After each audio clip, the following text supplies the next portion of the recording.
রাত পোহালেই ভয়ঙ্কর ঝড়ে লণ্ডভণ্ড হবে পশ্চিমবঙ্গের এই জেলাগুলি। ইতিমধ্যেই শিলাবৃষ্টির পূর্বাভাস দিল আলিপুর আবহাওয়া দপ্তর। ঠিক কোন কোন জেলাগুলিতে বজ্র বিদ্যুৎ সহ শিলাবৃষ্টির সম্ভাবনা রয়েছে, এই মুহূর্তে আলিপুর আবহাওয়া দপ্তর কি জানালো, সমস্ত কিছু আপনাদেরকে এই ভিডিওটিতে একদম ডিটেলসেই জানিয়ে দেব। তো অবশ্যই ভিডিওটি আপনারা প্রত্যেকেই প্রথম থেকেই শেষ পর্যন্ত সঙ্গে থাকবেন।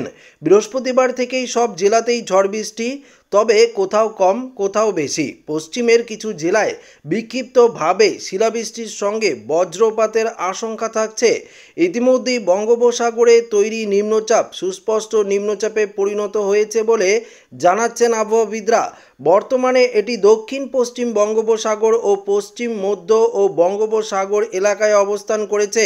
হাওয়া অফিস বলছে আগামী 24 ঘন্টায় এটি আরও বেশি ঘনীভূত হবে।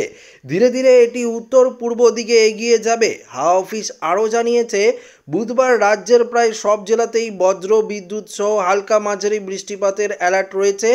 আজ রাতের দিকে উপকূলের জেলা বলতে পূর্ব পশ্চিম মেদিনীপুর, পশ্চিমের বেশ কয়েকটি জেলা, পশ্চিম বর্ধমান, মুর্শিদাবাদ, বীরভূম, বেশ কিছু জেলায় বজ্র বিদ্যুৎ সহ ভারী বৃষ্টির সম্ভাবনা রয়েছে। তবে 30 থেকে 50 কিলোমিটার গতিবেগে দমকা ঝোড়ো বাতাসেরও পূর্বাভাস রয়েছে। বৃহস্পতিবার 9 জেলায় বজ্র বিদ্যুতের সতর্কতা থাকছে। শুক্রবারও ঝড় বৃষ্টির সতর্কতা থাকছে দক্ষিণবঙ্গের 6 জেলায়। শুক্রবার থেকে আবার ওপরের দিকের 5 জেলাতে বৃষ্টি বেশি হওয়ার সম্ভাবনা রয়েছে। বজ্রবিদ্যুৎ সহ ভারী বৃষ্টির সম্ভাবনা রয়েছে উত্তরবঙ্গের দার্জিলিং, কালিম্পং, আলিপুরদুয়ার, কোচবিহার, জলপাইগুড়িতে। সঙ্গে 40 থেকে 50 কিলোমিটার গতিবেগে দমকা ঝোড়ো হাওয়া বইতে পারে।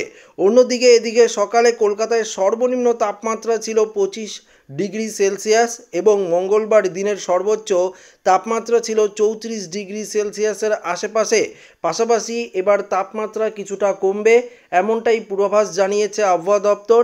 পাশাপাশি বাংলাদেশেরও বেশ কয়েকটি জেলায় রয়েছে ভারী বৃষ্টির সম্ভাবনা। ত্রিপুরাতে হালকা মাঝারি বৃষ্টিপাতের অ্যালার্ট রয়েছে আগামীকাল থেকে। তবে অসমে থাকছে ভারী থেকে অতি ভারী বৃষ্টিপাতের সতর্কবার্তা।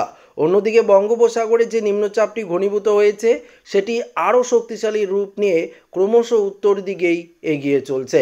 তো আশা করি ভিডিওটি প্রত্যেকের ভালো লেগেছে। ভিডিওটি ভালো লাগলে লাইক করবেন, বন্ধুদের সাথে শেয়ার করবেন, নতুন হয়ে থাকলে চ্যানেলটিকে সাবস্ক্রাইব করে নেবেন। ধন্যবাদ।